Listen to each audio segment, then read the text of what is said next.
Je vous propose qu'on passe à présent à la première table ronde de la journée, qui va rebondir sur les deux premières prises de parole, puisque le thème en est « Les docteurs, ressources précieuses des entreprises technologiques ». Donc j'appelle le président de la table ronde, Pascal Lemasson, qui est là. Bonjour Pascal, et ses 4 intervenants à venir prendre place. Installez-vous. Et vous allez nous restituer la substantifique moelle des très riches échanges qui ont permis de préparer cette table ronde, pour lesquels je vous remercie tous très vivement. Et je remercie aussi par avance, d'ailleurs, je ne le redirai peut-être pas à chaque table ronde, mais l'ensemble des orateurs des tables rondes et des keynotes pour le soin et l'enthousiasme qu'ils ont consacré à réfléchir aux questions qui sont posées aujourd'hui. Donc vous avez 2 micros ici, un troisième, et je vais vous laisser celui-là peut-être. Oui. Voilà, Pascal, je vous laisse. Merci de l'introduction. Merci beaucoup aussi à l'ANRT de cette initiative salutaire. Moi, je suis professeur à l'École des mines de Paris. Je fais partie des directeurs de thèse qui encadrent des doctorants. Je travaille aussi très régulièrement avec l'industrie. Et nous sommes évidemment confrontés à la question de la place du doctorat dans les carrières des scientifiques aujourd'hui. Je ne vais pas beaucoup parler, je me contente d'introduire la table ronde. Alors, on avait convenu de travailler sur les 20 minutes qui nous sont octroyées, enfin, pardon, sur l'heure qui nous est octroyée. 20 minutes d'abord sur les questions de. Le thème, vous avez compris, c'est le doctorat en ressources précieuses. Et on se disait qu'il y avait 2 facettes à traiter. C'était au fait, qu'est-ce qui fait le prix de cette ressource? En quoi est-elle précieuse? Et puis, il y a des choses évidentes et puis d'autres qui méritent d'être travaillées. Et puis, dans un second temps, on se demandera qu'est-ce que ça veut dire que bien gérer cette ressource. La ressource peut être précieuse et elle peut être mal gérée. Donc, qu'est-ce que ça veut dire que bien gérer cette ressource précieuse? Voilà un peu les 2 axes de travail. Et donc, on fera 2 fois le tour de la table. Et je vous propose, comme il était convenu, de démarrer par Monsieur Malville. Sur le bouton, d'accord. Merci beaucoup. Très heureux d'être là, pas mal intimidé aussi, de venir couvrir ce sujet. Avant de démarrer, je vais démarrer par la première ressource de Soitec, j'ai fait une thèse pour démarrer, donc c'était moi la première ressource. Je vais commencer par mon exemple, pour situer un petit peu mon parcours, et vous verrez, ça aura une influence assez significative sur mon opinion. Donc j'ai rejoint Soitec il y a 30 ans via une thèse cofinancée. Soitec est né de la collaboration avec le CEA Leti et dans ce cadre, il y avait des thèses qui étaient générées et j'ai démarré par là, puis je suis rentré à Soitec, ingénieur développement, responsable produit. Et puis après, pour rejoindre ce qu'a dit Mustapha tout à l'heure, le côté un peu psychiatrique est entré, parce que j'ai commencé à faire un MBA, faire responsable des ventes en Asie, donc ce qui montre que même si on commence par une thèse, ça ne ferme pas de porte.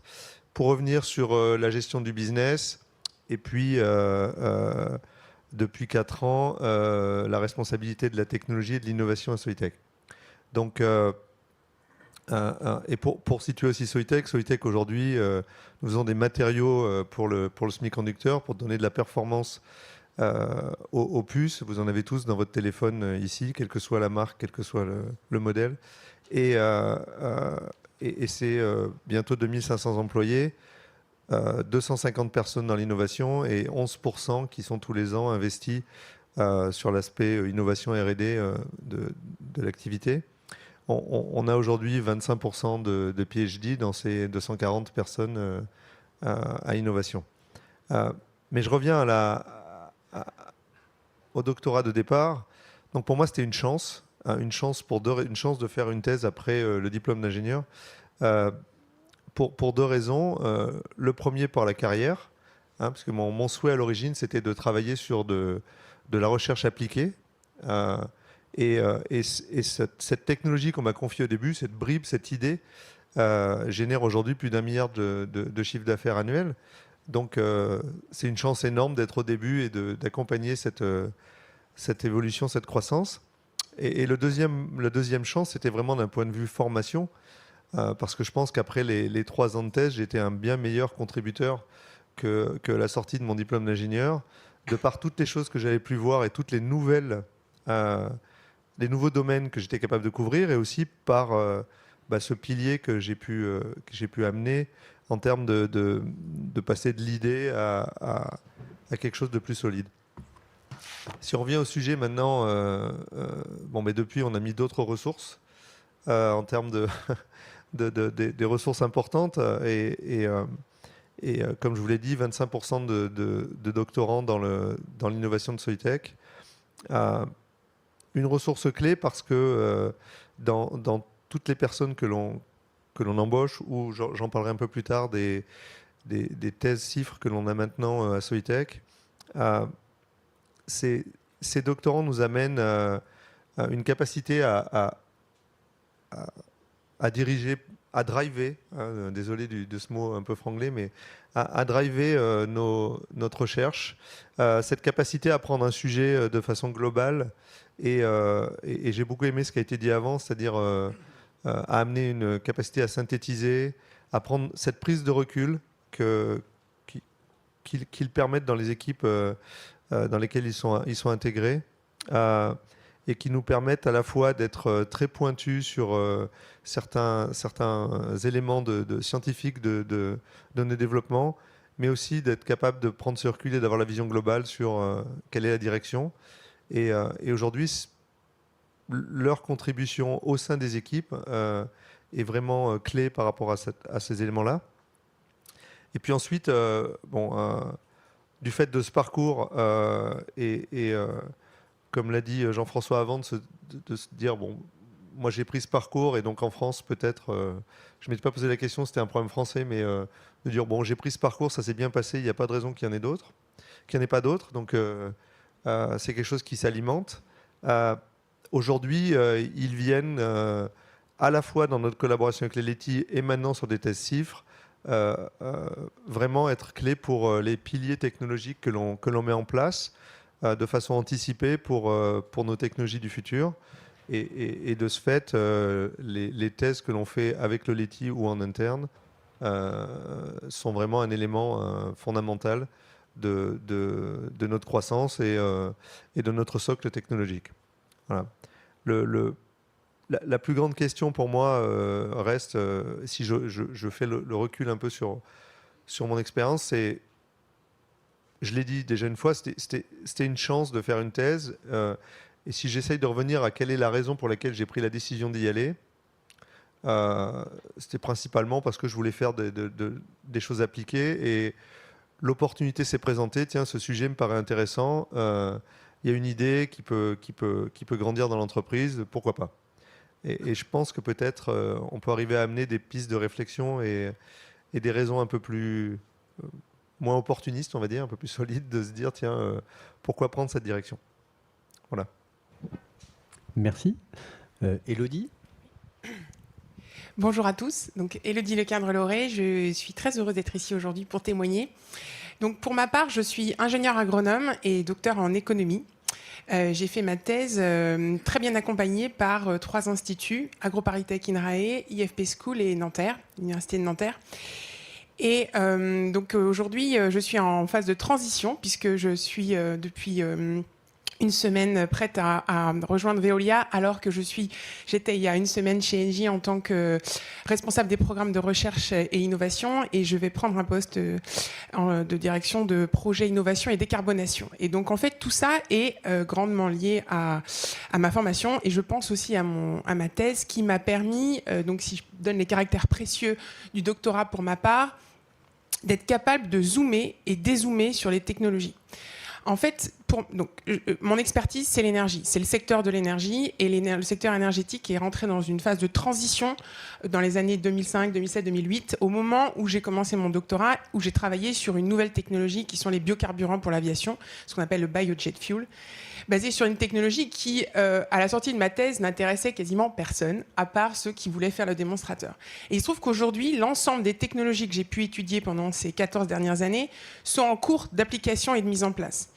Et en fait, si vous voulez, mon doctorat m'a permis en plus de ma formation d'ingénieur, d'être capable de comprendre et de dialoguer avec les différentes entités d'une entreprise qui sont donc des chercheurs experts aux dirigeants qui ont besoin d'avoir une vulgarisation sur ces technologies pour les aider à prendre des positions et des décisions.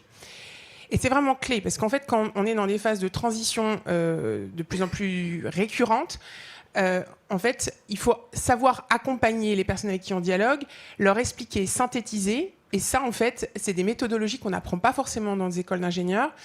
C'est une discipline qu'on apprend au niveau du doctorat, parce qu'on doit rédiger des articles et être capable de les porter à l'international devant un public d'experts et de pouvoir justement contribuer à améliorer la littérature.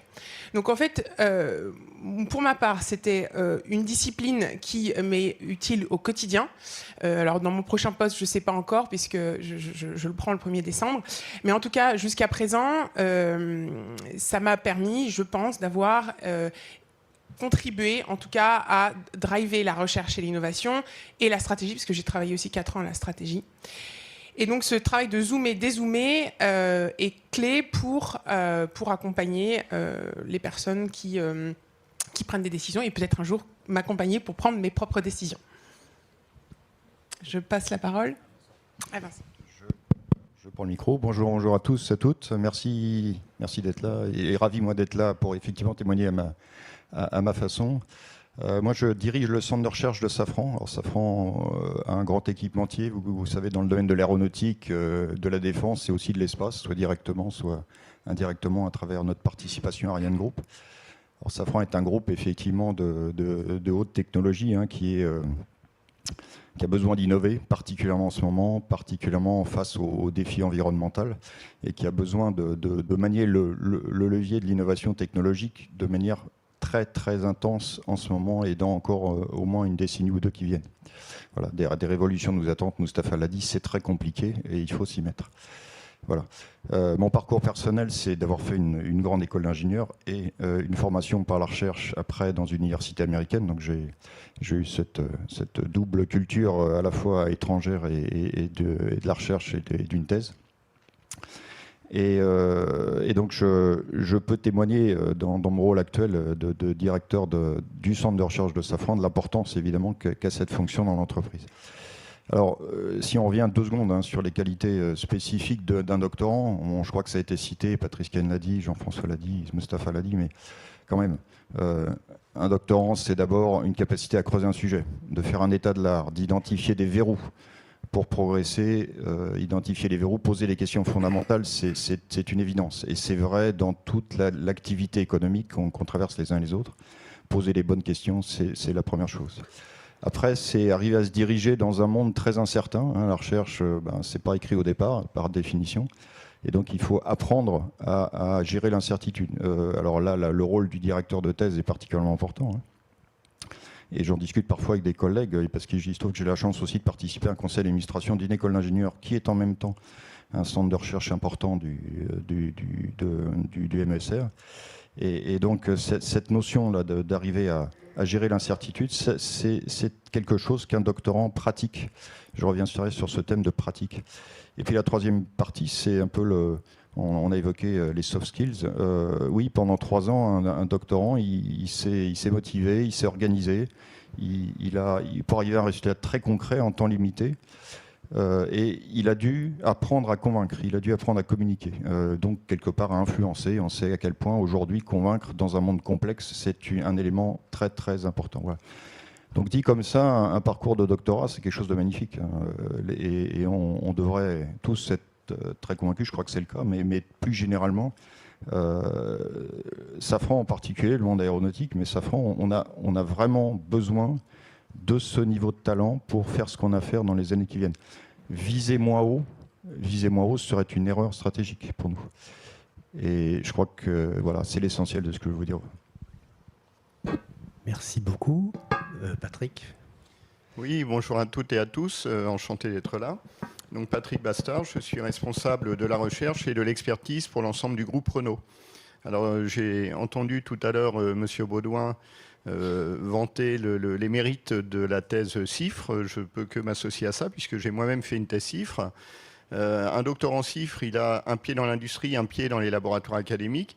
J'ai voulu confirmer ça puisque la première partie de ma carrière, je l'ai faite dans le monde académique à l'issue de ma thèse avec une 12aine d'années dans l'enseignement supérieur et la recherche à Supélec, qui depuis a fusionné avec Centrale pour devenir Centrale Supélec, avec évidemment toutes les fonctions d'un prof dans une école d'ingénieurs, donc d'enseignement auprès des étudiants, d'enseignement également en formation continue auprès des professionnels et de recherche. Et puis ensuite, dans les dernières années à Supélec, j'ai dirigé un des 5 départements de l'école. En 2005, j'ai rejoint Renault. Et là, ça a été une aventure assez incroyable, hein, puisque après ces 12 années dans le monde académique, j'ai pu finalement pratiquer le métier que j'enseignais depuis 12 ans. Il était temps. Et ça a été une aventure incroyable parce que le monde de l'automobile était en train de commencer finalement une transformation extraordinaire qu'on est toujours évidemment en train de vivre.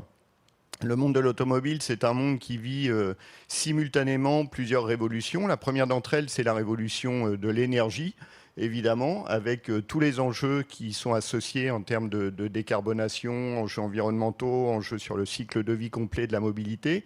Donc ça, c'est vraiment une révolution énorme, alors qui se traduit souvent pour le grand public par l'électrification, parce que c'est vrai que c'en est on va dire, le rocher le plus apparent, mais il y a beaucoup d'éléments qui sont un peu moins visibles du grand public dans cette aventure en termes de décarbonation, qui touchent aussi nos usines, qui touchent aussi nos chaînes logistiques, etc.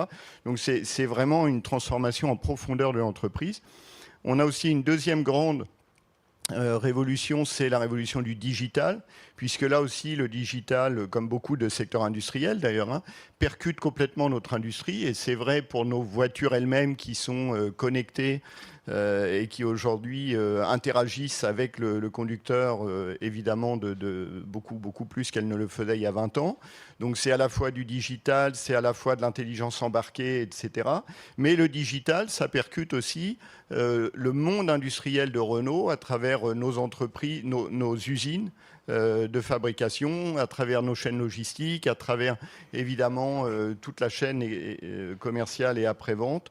Enfin bref, 2 révolutions incroyables, l'énergie et le digital. Chacune d'entre elles suffirait à transformer le groupe de la cave au grenier. Et ce n'est pas une, mais c'est bien les 2 en parallèle qu'on est en train de vivre. Et puis en dénominateur commun de tout ça, je dirais qu'il y a aussi une révolution qui, elle, est un peu plus progressive, un peu plus lente, mais à laquelle on s'intéresse énormément. C'est la révolution de la mobilité, puisque la façon de se déplacer est aussi en train de se transformer. La voiture individuelle, évidemment, va continuer à avoir un rôle clé dans cette aventure, mais pas toute seule.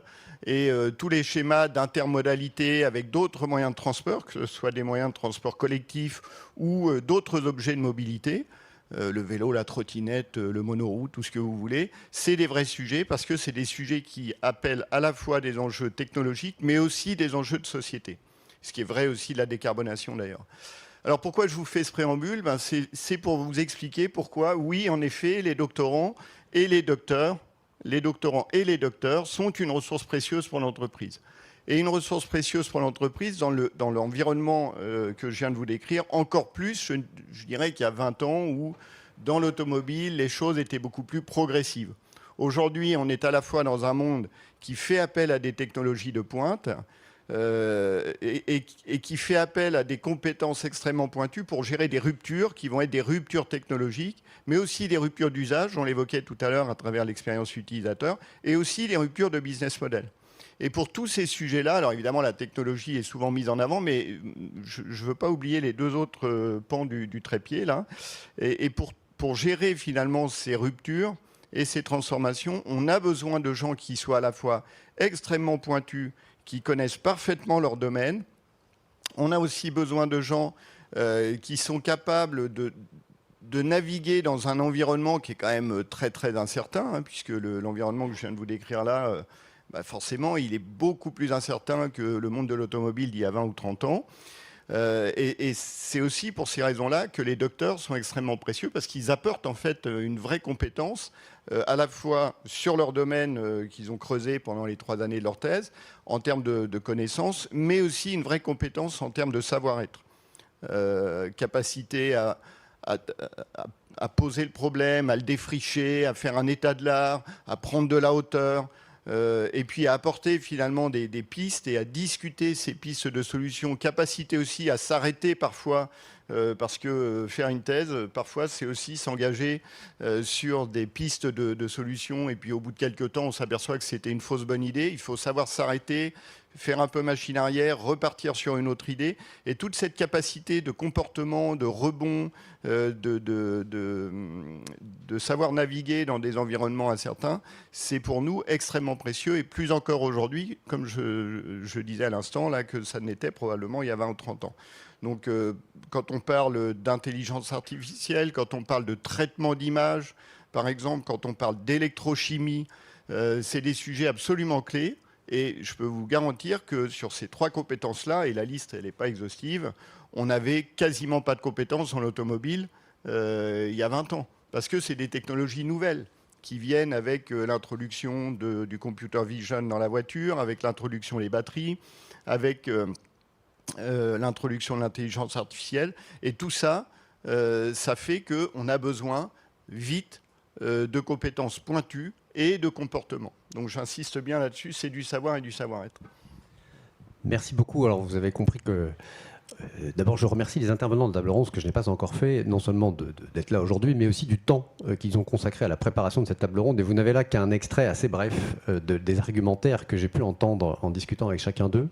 Et je pense que dans la période de questions, on pourra revenir sur certains points. Mais à l'issue, je voulais me permettre de faire une rapide synthèse pour peut-être tenter de dire en 3 mots ce que c'est que cette ressource précieuse. La première chose, c'est qu'on attend du docteur visiblement qu'il soit un savant. C'est un vieux mot, mais on attend quand même qu'il soit un savant. Il connaît son domaine, il en est expert, il en connaît les méthodes, il en connaît les phénomènes, il en connaît la matière, il en connaît les dispositifs, il en connaît les experts internationaux, il en connaît la langue. C'est un savant. Et oui, il y a une forme de spécialisation indiscutable, mais attention, avec une limite, et Monsieur Malville reviendra certainement sur ce point, parce que c'est de lui que je l'ai appris. Quand on est savant d'un domaine, on en connaît les limites, on en connaît les frontières, et en fait, par définition, on est toujours interdisciplinaire. Parce qu'il faut savoir comment le même phénomène pourrait être abordé dans d'autres disciplines. Et donc, savant, c'est aussi être un savant en toute connaissance des disciplines voisines dans des phénomènes complexes. Le deuxième aspect du caractère précieux, et c'est paradoxal, mais il a été souligné plusieurs fois, je crois, jusqu'à présent par tous les intervenants, c'est un généraliste de l'innovation.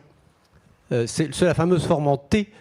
C'est un généraliste de l'innovation, et face aux questions du projet, des savoir-faire, des savoir-être, de la capacité à mettre ensemble des gens très hétérogènes, de la capacité à faire face à ses pairs scientifiques, à faire face à ses pairs industriels, à des gens qui ne connaissent pas son domaine, il a cette capacité d'abord à porter un projet innovant, difficile, à le porter en fait en équipe, jamais tout seul, mais une équipe toujours un peu mal constituée, qui n'a pas toutes les ressources qu'on attendait, qui doit se bagarrer face à l'adversité. Et d'une certaine façon, c'est aussi ça, l'innovation.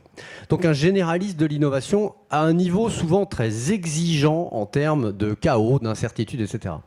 Le troisième terme, je l'extrais un petit peu parce que quand on dit formanté, on voit toujours que 2 notions, le savant et le généraliste de l'innovation.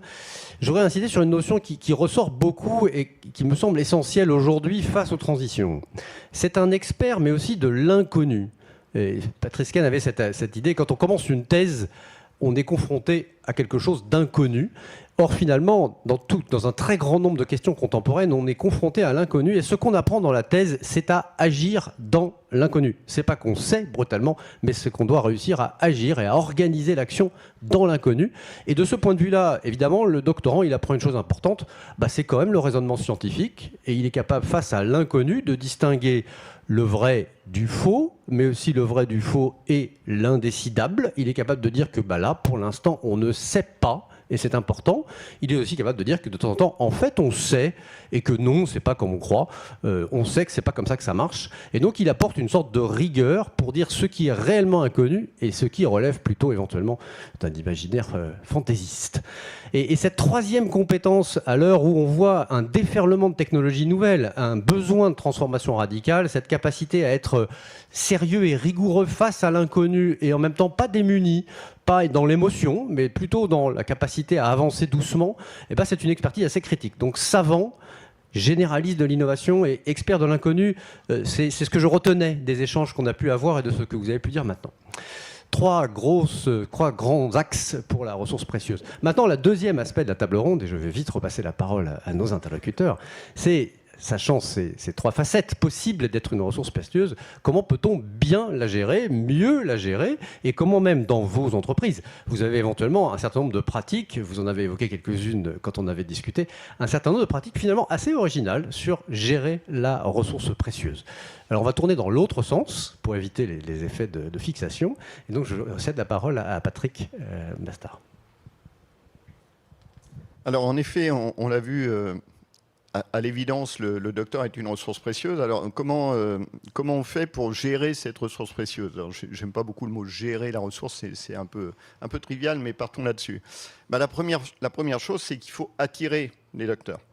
Donc, et ça c'est important. Il faut que des docteurs, à la fois, osent postuler dans l'industrie, ils voient un intérêt, et il faut aussi que nos entreprises offre finalement des postes attractifs pour les doctorants, donc, enfin pour les docteurs. Donc ça va à double sens. Alors la première étape, c'est sans aucun doute d'avoir un vivier de recrutement à travers des doctorants CIFRE dans nos équipes. Donc ça, on le fait très largement. Chez Renault, au gré des soutenances et des recrutements, on a régulièrement entre 60 et 90 doctorants pour l'ensemble du groupe, hein, donc sur des technologies extrêmement variées. Vous imaginez dans l'automobile la variété de thématiques qu'on adresse. Donc ça constitue un vivier extrêmement intéressant pour le recrutement. Et le vrai succès, c'est quand un jeune fait sa thèse CIFRE dans nos équipes en partenariat avec un laboratoire académique et qu'ensuite on recrute le jeune docteur. Et ça a vraiment un énorme intérêt et à plusieurs titres. Hein. D'abord, ça pérennise en fait la compétence dans l'entreprise. Évidemment, ça renforce nos équipes. Et puis, ça renforce aussi les liens que l'entreprise peut tisser avec le monde académique, puisque ces liens-là, il ne faut pas s'en cacher, ce sont des liens qui peuvent être favorisés par des pratiques d'entreprise ou de laboratoire, mais ce sont quand même très souvent aussi des liens personnels. Donc quand on recrute un docteur, forcément, de facto, on établit un lien privilégié avec le laboratoire qui avait contribué à l'encadrement des travaux. Et puis ensuite, une fois que les docteurs sont dans nos équipes, eh ben, je pense qu'il faut pérenniser aussi leur situation dans l'entreprise. Il faut leur donner envie de rester. Non seulement il faut leur donner envie de venir, mais il faut aussi leur donner envie de rester. Et là, il faut qu'on soit un peu créatif, je pense, dans nos entreprises. Et on fait des efforts en ce sens-là chez Renault, même si on n'est pas encore exemplaire et qu'il reste encore beaucoup de progrès à faire. Mais je pense qu'il faut absolument qu'on crée en fait un environnement qui soit propice à l'épanouissement des docteurs. Et c'est pas exactement, je veux dire, une entreprise, elle n'est pas spontanément formatée pour ça. Et ça veut dire quoi? Ça veut dire, par exemple, permettre aux docteurs de continuer à travailler en lien étroit avec la communauté scientifique, c'est-à-dire participer à des colloques, aller dans des congrès internationaux, publier dans des revues. Et ça demande du temps. Vous le savez tous ici, faire une publication internationale avec comité de lecture, revue par les pairs, etc. C'est un vrai engagement, ça demande du temps. Donc on peut toujours demander aux gens de le faire le week-end, mais enfin, c'est pas tellement ça l'idée. Donc il faut que ce soit prévu en fait dans la charge de travail et il faut que ce soit valorisé également. Dans les entreprises, on valorise beaucoup les dépôts de brevets. Et c'est normal, on protège notre propriété intellectuelle par ce biais-là. La publication, elle a une valeur aussi. Alors, elle est extrêmement valorisée dans les laboratoires académiques, elle l'est beaucoup moins dans le cadre industriel. Et là, on a certainement un effort à faire. Parce que, en particulier dans le monde dans lequel on vit aujourd'hui, je suis absolument convaincu qu'il y a une vraie valeur aussi pour le monde industriel à participer à des publications internationales, de même que pour les laboratoires académiques, il y a un intérêt à déposer des brevets aussi. Hein, c'est-à-dire que ça va dans les deux sens. Donc, il faut permettre en fait à nos docteurs de continuer en fait cette activité qui sera évidemment pas une activité de recherche fondamentale comme on peut la vivre dans des laboratoires académiques, mais il faut que le docteur continue à faire partie de la communauté scientifique et il faut que pour ça on lui permette de le faire. Non seulement on lui permet de le faire, mais il faut qu'on le reconnaisse. C'est-à-dire qu'il faut qu'il y ait une reconnaissance interne. Et là, en effet, c'est quelque chose qui est pas évident. Et je pense que plus on aura des managers qui eux-mêmes auront une thèse, auront fait une thèse de doctorat, seront titulaires d'un doctorat ou d'un PhD, et plus en fait ces pratiques-là vont se diffuser. Moi, je le vois très concrètement dans l'entreprise. Je le vois très concrètement, hein, c'est-à-dire que quand on a des managers qui eux-mêmes ont un parcours de chercheur à travers une thèse CIFRE ou une thèse en laboratoire académique, l'état d'esprit est là, et en fait, on a un terreau qui est beaucoup plus favorable à la communication directe finalement avec les docteurs et à la valorisation de leur parcours et à la pérennisation de ces docteurs dans l'entreprise. Mais il y a du boulot, hein. Je prétends pas que tout est parfaitement huilé, hein. On a encore beaucoup de travail à faire dans ce sens-là. Mais on est conscient de ça, parce que sinon, qu'est-ce qui va se passer? Les jeunes vont quitter en fait l'entreprise. C'est-à-dire que si à un moment donné, ils ont l'impression de s'étioler et de perdre en fait leur niveau et de plus être dans la course, à un moment donné, ils vont partir. Donc de toute façon, c'est un intérêt réciproque, hein, de l'entreprise et des jeunes qu'on recrute, de pouvoir créer cet environnement-là. Et ça, c'est un travail de tous les jours avec les managers de l'entreprise, avec la fonction RH également, parce que évidemment, tout ça, c'est pas seulement la reconnaissance du doctorat au recrutement, mais c'est aussi toute une logique à mettre en place par la suite. Merci beaucoup. Alors, Vincent, chez Safran. Alors, je crois qu'on va passer une partie de la journée à analyser les causes profondes de la...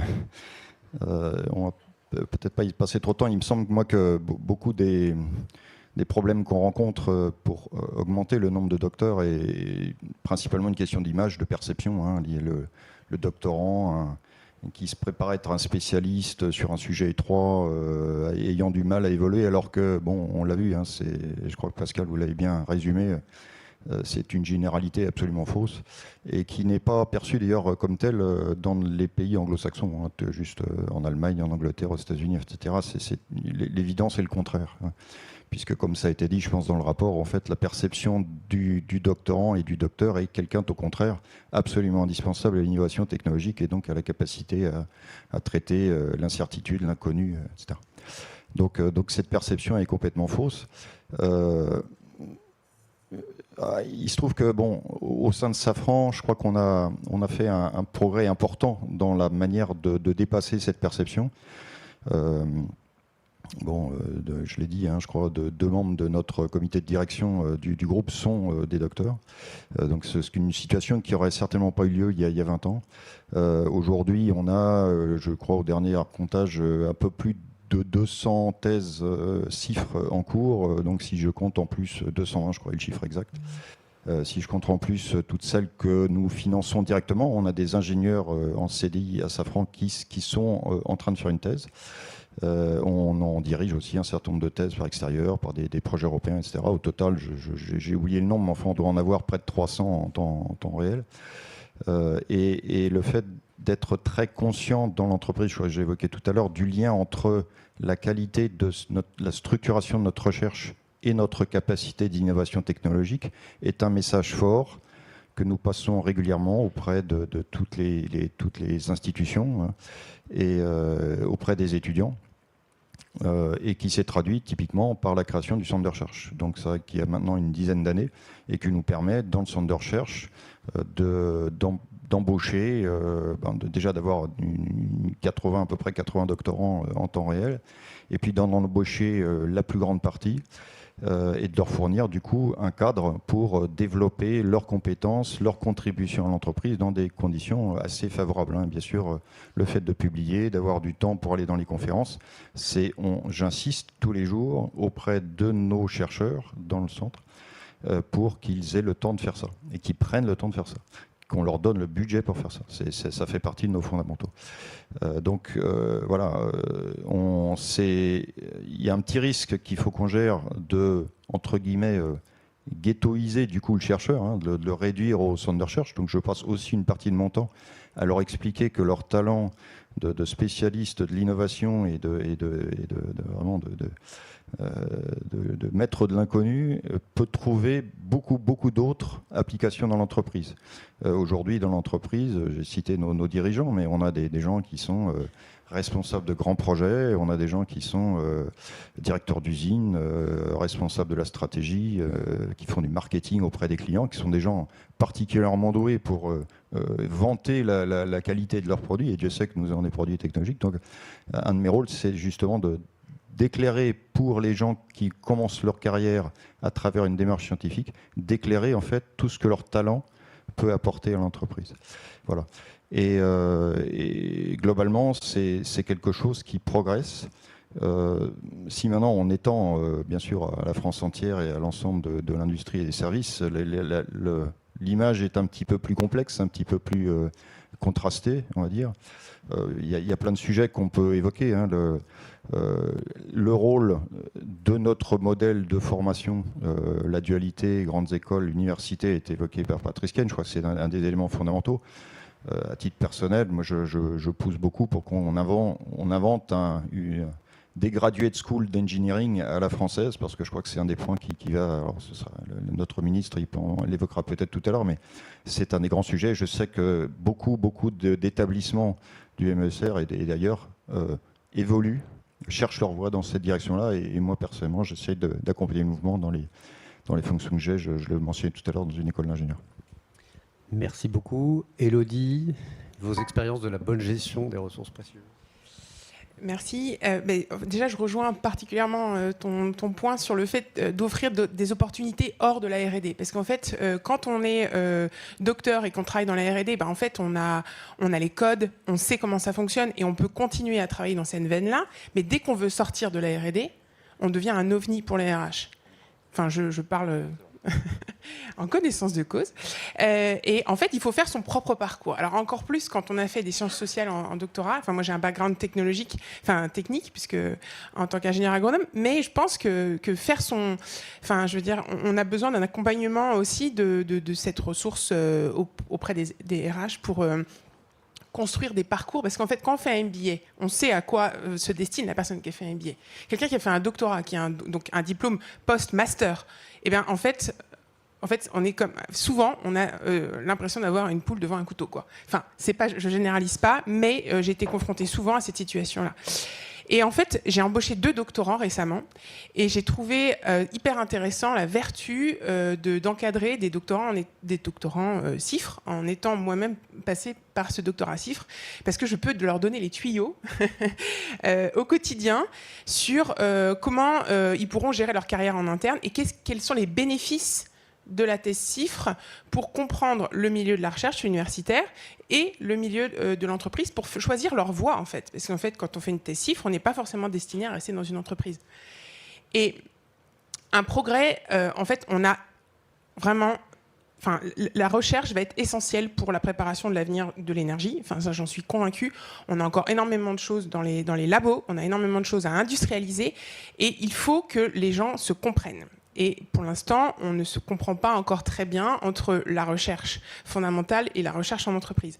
Et ce dialogue-là peut passer par des gens qui ont baigné dans ces 2 environnements et qui permettront d'améliorer ce dialogue entre la recherche fondamentale qui a besoin de temps, de moyens, de vision, de diminuer des incertitudes sur certaines prises d'investissement, de décisions d'investissement, pour pouvoir engager des moyens et faire en sorte que ces technologies émergent à temps. Parce que je reste toujours avec en tête le tic-tac du changement climatique, qui est une problématique quotidienne pour ma part. Et donc je pense que comment bien la gérer, c'est savoir la considérer effectivement auprès des RH comme une ressource qui a un parcours peut-être différent d'autres, peut-être complémentaires, et travailler sur l'utilisation de cette ressource aussi, peut-être pour faire un dialogue avec l'environnement extérieur de l'entreprise, qui me paraît essentiel pour industrialiser ces technologies dont on va avoir besoin. Je pense notamment, par exemple, aux e-fuels, qui sont quand même à la croisée des chemins entre différents domaines. Et là, quand on parle des fuels, il va falloir désiloter tout. Il va falloir dialoguer avec des chimistes, avec des physiciens, avec des économistes pour le business model, mais aussi avec avec des biologistes, parce qu'on pourra aussi utiliser le carbone biogénique pour pouvoir faire ces e-fuels. Donc ça, c'est des exemples concrets que je vois au quotidien qui me paraissent essentiels. Et le dernier point, c'est que je pense aussi que la vision systémique que peut avoir un docteur dans une entreprise, après avoir fait une thèse CIFRE, a un intérêt à être transmise au niveau des masters en tant qu'intervenant. Je le fais, je le pratique depuis 12 ans maintenant. J'interviens 3 heures dans différents masters, à l'École des Mines, à l'IFP, à l'ISARA, à la Chimie Paris. Et en fait, cette transmission de ce panorama des technologies, alors souvent les étudiants sont un peu perdus parce que je leur donne une vision complète de tout ce qu'on peut faire avec du carbone biogénique pour faire des nouvelles énergies. Mais je trouve que ça, c'est aussi un truc qu'on apprend en thèse, qui peut être utile pour former et aiguiller les futures embauches de nos entreprises. Et puis je finirai par la reconnaissance dont on a tous besoin, pas forcément que pour le docteur. Je pense que la reconnaissance en général est clé pour l'intégration des ressources dans une entreprise. Merci, donc j'ai la charge de finir. Alors, j'ai été assez rassuré par les interventions de ce matin, parce que suite aux préparations, quand j'ai commencé à soulever le couvercle et à demander dans l'entreprise, combien on a de PhD, quelle est la politique salariale, est-ce qu'il y a un avantage? Je me suis arrêté aux chiffres, puisqu'on ne savait pas. Et ça m'a bien rassuré ce matin de voir que des grands frères voient finalement pas mieux. Puis après, je me suis dit, c'est quand même assez dramatique, puisque pour la reconnaissance du diplôme, puisque si le problème c'était limité à Soitec, c'était pas très grave, mais visiblement ça va au-delà. Une fois là, l'avantage, le wake-up call de ces préparations et de ces discussions a été de générer au sein de l'entreprise. J'ai la chance d'avoir atteint un job où j'ai pu dire, tiens, il faut peut-être qu'on fasse quelque chose. Et ça a un peu démarré quelques initiatives. Donc, on a 2 éléments dans la gestion. Pour nous, il y a la première part, c'est comment on gère les doctorants qu'on embauche et que l'on met sur les postes que l'on ouvre à Soitec. La reconnaissance de la valeur ajoutée qu'ils donnent est un premier point. Et on discute depuis quelques années d'une filière expert pour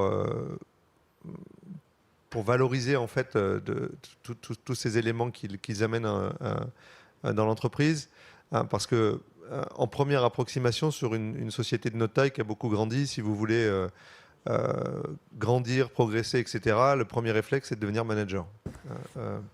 Et où parfois être un docteur peut être pas forcément la bonne approche. Mais l'avantage à la non-gestion qu'on a, c'est que comme on oublie que vous avez fait un PhD ou un doctorat, ça pose pas de problème pour grimper. Parfois, on peut avoir des avantages. Mais par contre, cette filière expert, je pense qu'elle est un élément important et quelque chose qui se met en place dans l'entreprise. Le deuxième élément, ce sont les thèses CIFRE que l'on génère. Et là, on a une activité qui est plus structurée, assez bizarrement. Mais on a clairement... Le mot-clé, c'est l'anticipation. Donc, on a clairement maintenant séparé en deux activités les activités d'innovation pour supporter le court terme, ce qu'on appelle le court terme, court, moyen terme, 5 ans. Et au-delà des 5 ans, on a une activité qui est fléchée un petit peu différemment et où maintenant on vient anticiper la génération de positionner des thèses CIFRE sur les fondations technologiques de ces nouvelles activités et où on vient vraiment recruter le candidat et lui expliquer l'importance de ce qui va être fait et l'alignement direct entre l'activité de thèse et puis ce pan de business ou cette nouvelle technologie qu'on veut mettre en place. Et je pense que ça nous permet d'attirer des candidats qui, dès le début, viennent pour voir une application de leur travail et ça permet d'attirer des bons candidats. Et aussi, on se met dans un mode de dire le mode de recrutement et de discussion qu'on peut avoir pour ces candidats-là, c'est vraiment une anticipation de dire ils vont contribuer durant leur thèse et derrière rejoindre la société. ce qui permet aussi de régler, alors pas complètement, mais un des problèmes qui va être abordé cet après-midi, c'est qu'à partir du moment où on reconnaît cette ancienneté et où ils ont été recrutés, ils démarrent derrière avec un salaire qui est bien avancé et supérieur aux autres candidats qui vont pouvoir rejoindre l'entreprise. Ce qui leur permet d'avancer un peu mieux. Le dernier point, c'est on a maintenant 3 personnes qui sont habilitées à diriger la recherche à Soitec, ce qui nous permet aussi d'encadrer complètement ces tests chiffres et d'accélérer un peu dans cette stratégie. J'ai beaucoup aimé les points qui ont été mentionnés avant, puisque c'est aussi pas des freins, mais des choses à vraiment considérer. C'est publication. Une personne qui fait sa thèse, elle a envie de publier. Une personne qui nous rejoint après, elle a envie de continuer à avoir ce rayonnement scientifique. Alors je peux vous dire, quand vous mettez quelqu'un sur un sujet stratégique et qui vient vous dire je vais le publier, la première réaction n'est pas forcément très bonne. Mais on s'efforce de trouver dès le début de la place pour se dire qu'est-ce qu'on va pouvoir dire, qu'est-ce qu'on va pouvoir ne pas raconter. Parce que sinon, on génère beaucoup de frustration par rapport à ces activités. Voilà, mais je pense que l'anticipation et positionner les docteurs dans la stratégie de l'entreprise et dans une contribution, tout en protégeant leur travail de doctorat et en s'assurant qu'ils puissent publier, et une façon aussi de mettre un peu de brillant sur cette activité et de permettre, dès le début de la thèse, de contribuer à l'avancée technologique. Voilà. Merci beaucoup. Alors, là aussi, je me permets de prendre 2 minutes de synthèse avant de passer la parole à la salle. Ce qui frappait beaucoup dans les échanges qu'on a pu avoir, et vous l'avez retrouvé ici, c'est que bien gérer la ressource du doctorant, c'est en fait 2 choses. Il y a le côté, pour le doctorant, il y a avant le doctorat, bien les recruter, pendant le doctorat, l'accompagner, etc. Après le doctorat, et ensuite tout au long de la vie, bien sûr, du chercheur, accompagner cette carrière et en tirer un maximum d'épanouissement, aussi bien pour l'individu que pour l'entreprise où il s'insère. Donc, vous avez compris cet accompagnement de carrière et la nécessité d'avoir des RH rodés à ça, ou d'avoir les réseaux d'experts qui portent ces choses-là, ou d'avoir l'opportunité de développer ses capacités d'innovateur généraliste au-delà du strict cadre de la discipline académique. On voit tout cet espace à habiter, mais on voit aussi presque en complément un autre espace, c'est bien gérer le doctorat. C'est en fait aussi bien gérer ce qu'on pourrait appeler l'écosystème scientifique de l'entreprise. Si l'entreprise qui gère bien le doctorat, c'est aussi qu'elle gère bien son rapport à la science interne et externe. Alors la science interne et externe, à l'externe on voit bien, c'est ce rapport au réseau scientifique, mais pas seulement, c'est ce rapport aux instances de certification et de normalisation qui à tout moment peuvent avoir des choses à dire et dont l'échange nécessite une connaissance technique et scientifique. C'est avoir un rapport aux instances de propriété industrielle, on en a parlé, c'est une expertise en soi. C'est aussi avoir un rapport à toutes les crises qui appellent parfois à toute vitesse un besoin de science dans l'urgence, parce que les crises sont de tous ordres et parfois elles réclament une expertise scientifique de très haut niveau. Et donc ce rapport sain à l'écosystème scientifique de l'entreprise, les doctorants peuvent y contribuer et bien gérer la ressource doctorale. On peut penser que ça fait écho à cette capacité à bien gérer ça. Et je voudrais conclure sur un tout petit point, parce qu'on a beaucoup pris la perspective évidemment de l'entreprise, c'était le sujet de table ronde, mais moi qui suis chercheur et donc dans le monde académique, je trouve intéressant de constater que ce rapport sain, c'est aussi un rapport sain notamment à la vie académique et à la production scientifique. Jean-François Baudouin tout à l'heure disait c'est important d'éviter les faux antagonismes. Et un des faux antagonismes qu'il mentionnait, c'était la fausse opposition entre une recherche appliquée et une recherche fondamentale. Et pour avoir eu l'occasion de travailler avec l'ANRT, et je conclurai là-dessus, avoir eu l'occasion de travailler avec l'ANRT sur ces questions-là, il apparaît précisément que les doctorats, notamment CIFRE, mais qui se font avec l'entreprise, sont un espace où on dépasse cet antagonisme et on est capable d'avoir des sujets scientifiques qui ont ce qu'on appelle un double impact simultané. Avec un bon sujet bien posé, on peut à la fois avoir une application industrielle intéressante et une percée scientifique de très haut niveau, parce que les questions posées par l'entreprise sont originales et évitent les effets de mode de l'académie et peuvent déboucher sur des résultats tout à fait significatifs. Et je mentionne ici les travaux de Quentin Plantec sur le sujet. C'est vraiment très étonnant à quel point cet effet de double impact simultané peut être en fait massif, omniprésent dans certaines pratiques scientifiques, et et là c'est Quentin Plantec qui a essayé, jusqu'au dernier prix Nobel qui, pour la moitié d'entre eux, sont obtenus à la suite d'un travail avec des industriels, ce qui est un résultat peu connu, mais tout à fait surprenant. Voilà, je conclurai là-dessus pour la partie strictement table ronde, avant de donner la parole à la salle. Et Nadège, je pense que vous ferez circuler un micro. Merci à tous pour cette première table ronde qui a permis déjà de réfuter un certain nombre d'idées fausses, d'images erronées qu'on peut avoir sur le doctorat, et puis de partager des questionnements et aussi de montrer le besoin pressant d'avancer dans la connaissance du doctorat en entreprise et bien sûr dans les pistes d'action pour améliorer la situation. Donc, est-ce qu'on a des questions dans la salle ? Et oui, on en a beaucoup, et on aura aussi peut-être quelques questions sur YouTube. On va essayer de partager un peu notre temps entre les deux. Je ne sais pas si Valérie ou Mathéo sont là pour qu'on se partage un peu entre les... Bon, je vais passer la parole. Alors, un petit peu... Allons-y. Bonjour, mon nom est Ayadi, je suis le CEO et le fondateur de la société Numex. Donc effectivement, je suis aussi moi-même un docteur de l'université Pierre-Marie Curie et je connais bien donc l'association Bernard Grégory. Donc j'étais aussi adhérent quand je suis sorti de thèse. Et effectivement, mon premier emploi, c'était en Angleterre. Effectivement, donc j'ai cherché du travail effectivement en France suite à ma thèse. C'était dans le domaine de la conversion d'énergie. Et finalement, donc c'était une société anglaise qui effectivement dans laquelle j'ai travaillé. Mes questions, on va dire déjà de toute façon mes remarques. Donc effectivement, donc la première. Donc, la NRT, oui, donc on travaille avec eux. Donc aujourd'hui, donc on a 3 thèses chiffres qui sont en cours donc avec la NRT. Donc juste rapidement, Numex, on est spécialiste sur la transformation digitale et la cybersécurité. Donc actuellement, donc 3 thèses chiffres avec l'INRIA, avec l'Université de Saint-Quentin et aussi avec l'ANSICAN sur des domaines tels que effectivement l'intelligence artificielle appliquée à l'XDR et aussi sur aussi donc la cybersécurité appliquée à l'Internet des objets. Donc ma première question, c'était effectivement notamment par rapport à l'encadrement donc des thésards. Aujourd'hui, c'est vrai qu'effectivement, donc est-ce que, on va dire nous, dans des sociétés qui effectivement travaillent dans de la recherche appliquée, est-ce qu'on a toujours la bande passante pour assurer un encadrement, on va dire correct et intéressant pour la suite de ces projets? Et la deuxième remarque, c'est peut-être aussi une opportunité.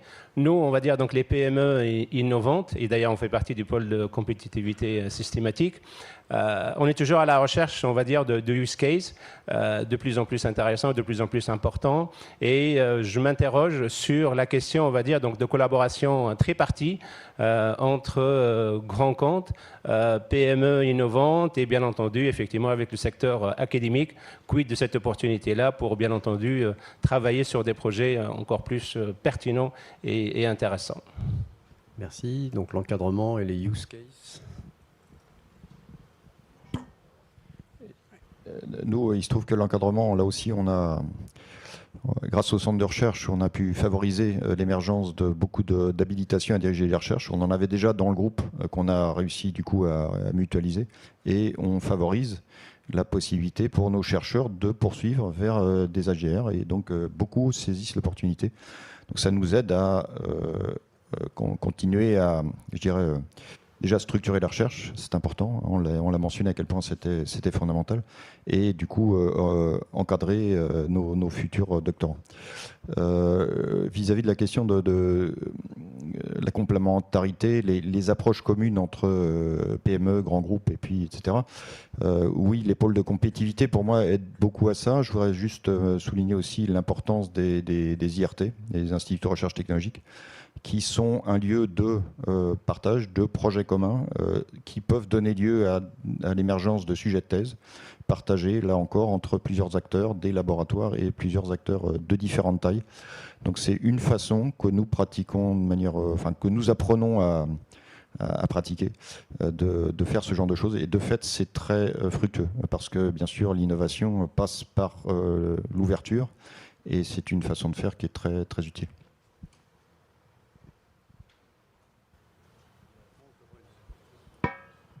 Oui, juste un petit mot rapide sur l'encadrement. Donc, côté Renault, l'encadrement côté industriel, en fait, on n'a pas de conditions d'HDR, ni même de doctorat, d'ailleurs, pour encadrer des travaux de thèse. C'est-à-dire que la qualité scientifique des travaux le laboratoire avec lequel on travaille en est garant. Le directeur de thèse académique, lui, en effet, a une HDR ou alors il y a un co-encadrement avec un co-directeur de thèse côté laboratoire académique. Mais la qualité scientifique des travaux, de toute façon, elle est garantie par l'encadrement et par le laboratoire. Côté Renault, il est extrêmement important qu'il y ait aussi un encadrement qui soit disponible, qui ait les bons codes, les bonnes pratiques, qui connaissent aussi la façon dont fonctionne une thèse CIFRE et dont fonctionne la recherche académique. Ça, c'est pour que le courant passe et pour que tout ça se passe dans les meilleures conditions possibles. On ne met pas de conditions. Alors sur l'HDR, ce serait juste impossible parce que je pense que le nombre d'HDR chez Renault, alors là pour le coup je ne suis pas capable de les recenser, mais je pense que ça doit se compter sur les doigts d'une main, peut-être de deux mains, mais guère plus. Très très souvent l'encadrant a un doctorat lui-même parce que évidemment c'est assez naturel, mais ce n'est pas une condition sine qua non. On a aussi des ingénieurs qui ont par expérience acquis en fait les bons réflexes et qui ont la bonne formation pour encadrer les travaux côté industriel. Juste peut-être en complément, chez Engie, on travaillait beaucoup avec des chaires industrielles ou des chaires d'université, ce qui permettait d'avoir un encadrement qui était assuré dans la continuité de l'engagement qu'on prenait sur 3 ans et qui permettait aussi quelquefois d'être encadré par 2 personnes. Enfin, je sais que mes doctorants sont encadrés par le responsable de la chaire et le directeur de thèse. Donc on a un bon suivi académique et nous on est là plus pour accompagner sur la partie application, cas d'étude, use case et s'assurer que le use case soit utile à l'entreprise. Et ça, c'est le rôle, je pense, de l'encadrant dans la société de valoriser, en fait, d'une certaine manière, le travail qui est fait pour que appliquer la méthodologie au cas de l'entreprise. Merci. L'heure tourne et on va s'approcher de la fin. Il y a beaucoup de questions. On a aussi une pause juste après. Donc vous pourrez échanger. Je pense que nos intervenants seront encore là pendant la pause. On prend encore, je vous propose 2 ou 3 questions. Et puis on écoutera peut-être 1 ou 2 sur YouTube aussi. Et on laissera le reste pour les 2 pauses. Alors la prochaine et peut-être celle du déjeuner. Le micro en appuyant sur le bouton vert, s'il vous plaît. Pardon. Oui, bonjour, Frédéric Pigère, professeur au CNAM. J'aurais une question sur les docteurs en sciences humaines et sociales. Par exemple, dans le domaine du travail, en sociologie, en psychologie, en ergonomie. Serait-il une ressource précieuse des entreprises? Merci. Monsieur. Là, je peux apporter une réponse simple, puisque la réponse est oui. Très clairement. Donc, je l'ai évoqué tout à l'heure, faire une voiture, c'est pas que faire un objet technologique, c'est évidemment embarquer beaucoup de technologie, mais la mobilité, c'est aussi de l'expérience utilisateur, c'est aussi de l'ergonomie, bien évidemment. Donc oui, on a aussi des doctorants dans ces périmètres-là. On n'a pas que des doctorants dans les sciences dites dures ou la technologie, on a aussi des doctorants en sciences humaines et sociales sur les périmètres que je viens de citer là. Je profite que j'ai le micro juste pour rebondir sur la question de tout à l'heure, là, sur l'encadrement. Parce que je pense qu'il y a certainement une piste qu'il faudrait qu'on creuse également et qui en France est vraiment très très atrophiée. C'est les doubles parcours académique industriel, parcours professionnel je parle. C'est-à-dire que quand je regarde par exemple ce qui se passe en Allemagne, je connais beaucoup de collègues dans l'industrie, je connaissais quand j'étais à Supélec beaucoup de collègues aussi dans le monde universitaire qui ont fait une partie de leur carrière dans l'industrie et une partie de leur carrière dans le monde de l'université. Alors, moi, je l'ai fait également et c'est extrêmement enrichissant. Et très certainement, ça nous permet aussi, avec un double parcours comme ça, d'avoir une très bonne compréhension de comment fonctionnent les 2 mondes. Et donc, ça permet de faciliter la façon dont les 2 mondes vont fonctionner ensemble.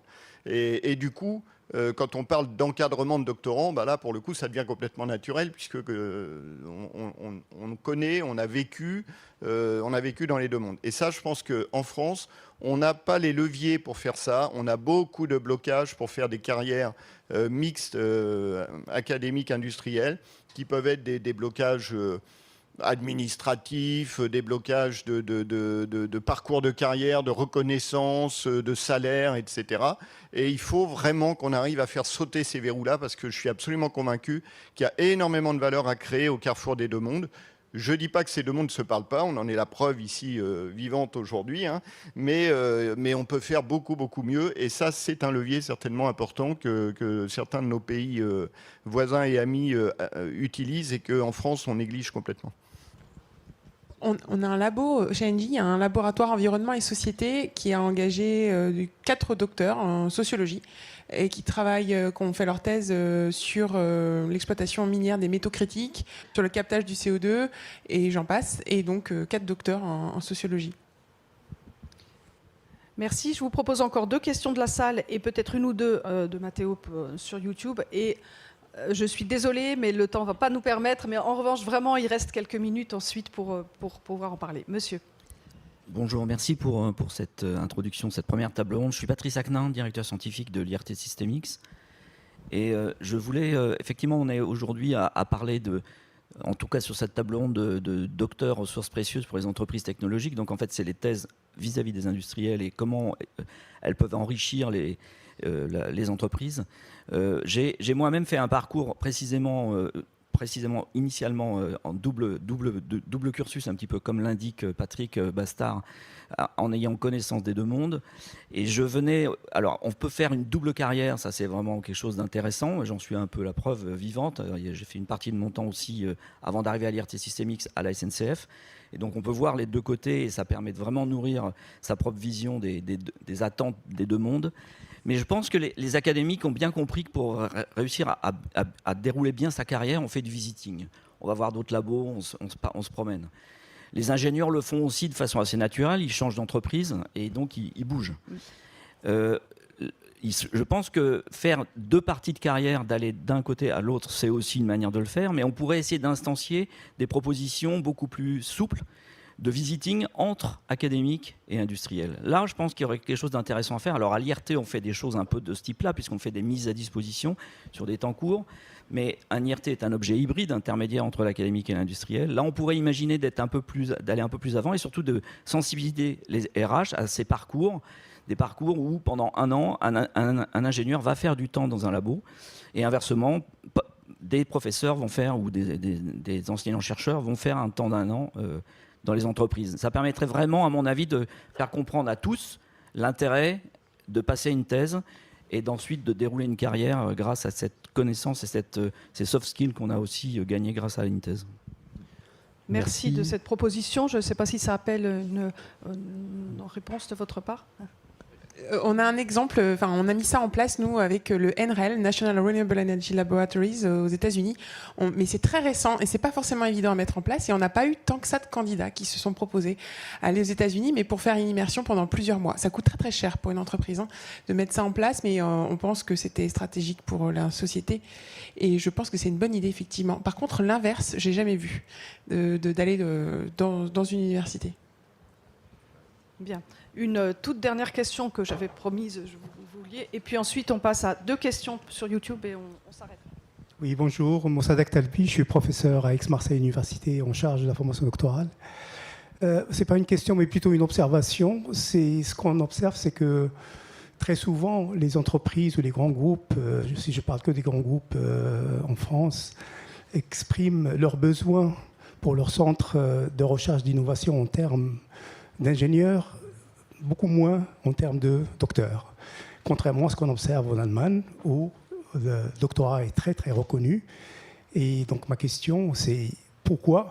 Bien sûr, vous recrutez des jeunes étudiants pour préparer, jeunes doctorants en contrat CIFRE. Ils participent bien sûr à l'activité de recherche de vos centres. Mais pourquoi, lorsque vous souhaitez, recruter pour vos centres de recherche et d'innovation, ça se fait, je dirais pas exclusivement, mais très souvent en termes de diplôme d'ingénieur, mais pas de docteur, spécialiste dans tel ou tel sujet dont vous avez besoin, disons, pour développer vos centres de recherche. Merci. Moi, je ne recrute que des docteurs. Donc, dans le centre de recherche, la réponse est facile. Mais je vais le dire très simplement, je me fiche complètement de savoir s'ils ont fait un diplôme d'ingénieur ou pas. C'était la réponse qu'apportait notre intervenante tout à l'heure. Au sens général, à l'heure actuelle, on parlait de rémunération, ça va être évoqué aussi, je pense, dans l'après-midi. Je pense que les gens qui ont fait un approfondissement d'un domaine technique à travers un doctorat, aujourd'hui, une situation qui, vue de ma fenêtre, est plutôt plus favorable en termes de salaire que des ingénieurs. Il faut le savoir. Et leur trajectoire salariale est plutôt plus favorable. Ouais. Mais c'est la tension sur les talents techniques est tellement forte aujourd'hui que c'est ce qui en résulte très naturellement. Donc moi, j'allais dire, je ne vois plus ça. J'ai conscience d'être un peu une exception, mais je ne vois plus ça. Donc j'espère être un peu voilà, une prévision de l'avenir, mais à voir. Bon, alors maintenant, je suis mal parce que je recrute pas que des docteurs.